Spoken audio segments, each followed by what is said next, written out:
L'église est la meilleure famille. Arrêtez de compter sur vos parents. Parce que ceux qui vont nous envoyer les premiers, ce sont nos parents.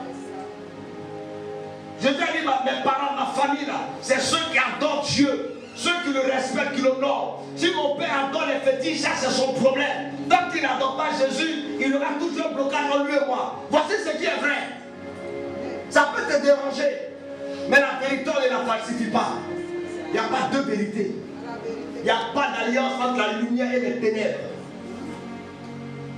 Si tu dis que tu es lumière, gagne ton père au Seigneur. Gagne ta mère au Seigneur. Gagne ta famille au Seigneur. Mais si ta conversion n'est pas capable de les influencer, alors laisse-moi te dire que quand Dieu parle de sa famille, ils ne font pas partie de la famille de Dieu. Dieu a sa propre famille. La famille, l'église est la famille de Dieu. Je suis heureux de faire partie de la famille de Dieu. C'est pour ça que la Bible dit que la charité commence par la maison de l'Éternel. Quand tu dis que tu es un enfant de Dieu, quand ta famille a un problème et que ton église a un problème, tu dois savoir que c'est l'église de Dieu d'abord. Ça peut te déranger, mais quand on n'est pas converti, on ne peut pas comprendre ce message que je prêche. Amen.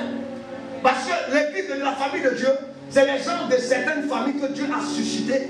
Dieu a pris dans chaque famille une personne pour venir faire sa famille. Et plus quelqu'un se convertit, il se joint à la famille de Dieu.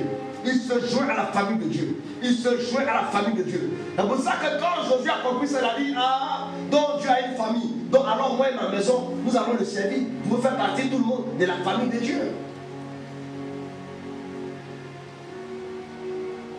Toi, tu viens à l'église, tu lèves tes enfants à la maison. Tu viens à l'église, tu lèves ton mari à la maison. Tu viens à l'église, tu lèves tes frères à la maison. D'accord, merci madame. Mais quand Dieu parlera de sa famille, il te comptera et il va ignorer les autres.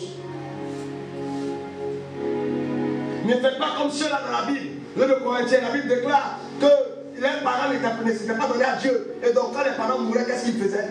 Ils voulaient leur donner une seconde chance. Vous savez comment ils allaient leur accorder cette seconde chance? Ils se faisaient baptiser pour les morts. Il dit au homme de Dieu, mon papa ne connaissait pas Jésus. Il est mort, baptisé mort à sa place.